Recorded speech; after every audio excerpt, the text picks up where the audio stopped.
Black Bullet episode 2 was very, very interesting to me. I mean, that fucking dude with the mask, his name was Hiroko Katagane or something like that. That dude is a fucking monster. And I mean like a beast. I mean, this guy is just ridiculous in every sense of the word. I mean, like, he has become my favorite character, like, already. You know what I'm saying? Like, more so than Rentaro. You know, like, this guy is just, I mean, he's a fucking monster though, man. Like, if you haven't watched this episode, like, just watch his introduction scene. Like, when he introduces himself to all of the promoters and initiators there, just watch that scene. I mean, like, this guy literally just like Nosferatu's like out of his seat.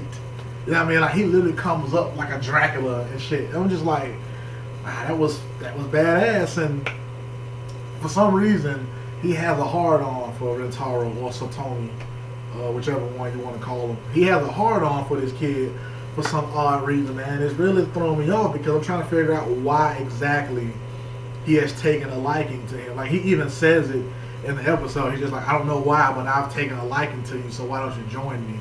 And I was just like, man, you know. But pretty much, man, in this episode, all of the agencies are called in for a specific meeting to deal with the recovery of one of the gastria and this box that was left in the area in which Inju and Satomi took care of that gastria, the spider-looking one. They have to go and retrieve a box, and they're not told the contents of the box. You know what I'm saying? The box is not, like, the contents inside, they're not told about it, and it's pretty much left up to the imagination of the audience as to what this box is until the masked man comes in, Hiroko, until he comes in. He says what was in it. I'm trying to remember exactly what he said. Hold on for a second, because he said what was inside of it. So hold on 1 second.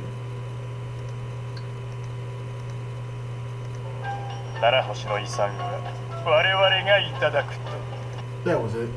The inheritance of the 7 stars. We don't know exactly what that is, you know what I'm saying? But he said he's going to enter the race to obtain the inheritance of the 7 stars. Yeah, I don't know what this inheritance of the 7 stars is, but apparently the head Tokyo woman, she said something like this can, like, take down the barrier that's, like, holding, you know, the pillars that are just kind of up. Like, it would take it down. And I was like, okay. But this guy, his motive seems like he's almost like on some Magneto type of shit. Like, he feel like the cursed children and this, like, generation of people or whatever, like the ones who were able to, like, fight and all that, you know, the promoters, the initiators and all that, that this is the new human race. They have evolved, like, past Homo sapien. And so he feels like they should be, like, you know, at the top of the food chain. It's like how Magneto felt like mutants were above regular humans. Like, this is how this guy feels. You know, but he is much more menacing than Magneto because he will even kill, like, he just kills, like, for no particular fucking reason. Like, this guy, I mean, like, when they introduced him, he said, like, I killed everybody on the way here. Like, the people who tried to stop me from coming inside, I killed them too.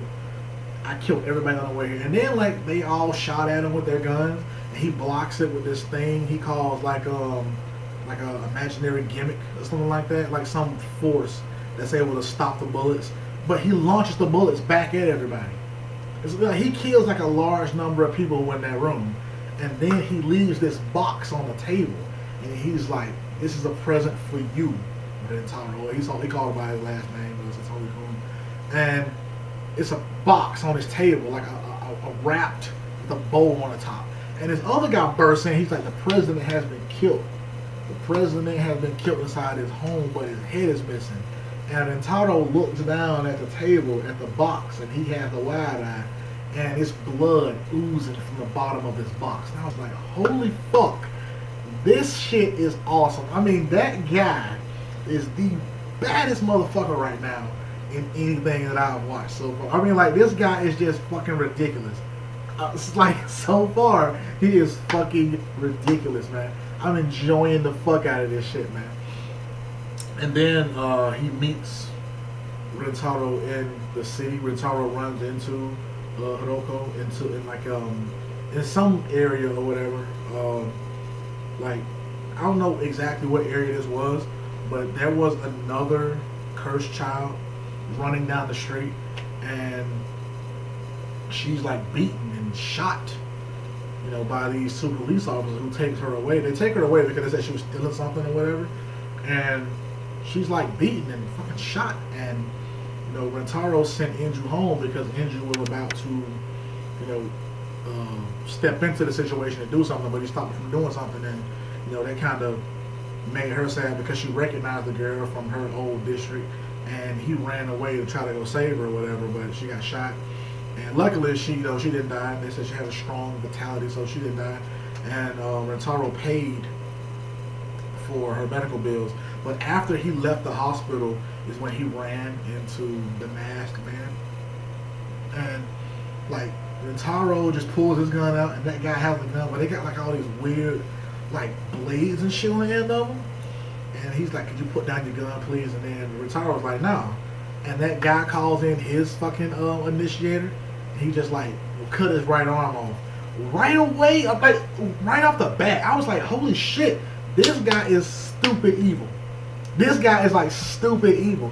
He's like cut his arm off, and then Rentaro dodges, and she's like, "Don't move, or your head gonna come off." And I was like, "Man, this shit about to be hell for this dude." But then Inju shows up, and she blocks the attack, and there's some dialogue between all of them because Inju and the Masked Man's initiator, they talking shit to one another because the Masked Man's initiator is like, "I'm the best at close combat," and Inju so far has been seen to be one of the best in that close combat shit as well, without a weapon, right?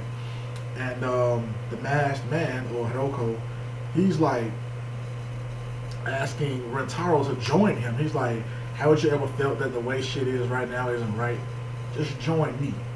Just join me." And he like drops down a box of fucking money, and he starts talking about how you sending Inju to school to be like a regular human and stuff, and he just talking to him, and Rentaro shoots the money, and then fucking Masked Man just walks away. He just leaves. And the next day, like, it's told to the whole school that Inju is a cursed child, and that's it. Like, she leaves, and a lot of the kids in the classroom freaking out, not even wanting to be next to her seat, and they freaking out. And Rentaro runs and tries to find her. He goes to her old district, knocks on a manhole cover, like on some Futurama type of shit. And he goes down to a sewer, and he sees some other kids. He's talking to an old man who is referred to as the elder, and he asking, "Have they seen Inju?" And they're like, "No." And then the old man just like, "Well, you're a promoter, so you having a problem with your initiator, just ask for another one." And Rentaro flips the fuck out. He's like, "No, this has nothing to do with promoters and initiator. You don't know what the fuck me and this girl have been through and what type of bond we have. Stop talking like you know everything." And he screams at him, and then he apologizes for screaming, and then he walks away. And the old man turns to like a shadowy type of area, and he's like, "He's a nice young man. Are you sure you want to let him go away?" And it's Inju. She's like in a corner, you know what I'm saying, like in this sewer, just running away from Rentaro because of what happened with her being discovered as to be a cursed child in the above ground Tokyo area. And he just searches the whole district, man. He just looking for her throughout the entire district, and that's how this episode ends. Like I said, man, great fucking episode, great antagonist. I can't wait to see what else this guy can do, and at the same time, I can't wait to see what Rentaro can do, because like I say, they keep like hyping up the fact that he's not as good as a promoter as everyone else. They even do this thing in this episode talking about his rank is at 120,000 compared to this other guy's rank who's like in a top like 1 percentile or something like that. So they keep making references to the fact that he's not that good but the main antagonist has taken an interest in him. So it's obvious that he has some type of latent hidden power that we don't know about, and I can't wait to see what it's going to be. This is Bastion Stampede. I'm signing out. Let me know what you thought about Black Bullet Episode 2. Let me know what you think about the series so far. Let me know how you feel about the Masked Man as an antagonist. Me personally, I love him. I love him, man. He's like the best antagonist so far that I've seen like ever. So there's that. Bastion Stampede, like I said, signing out.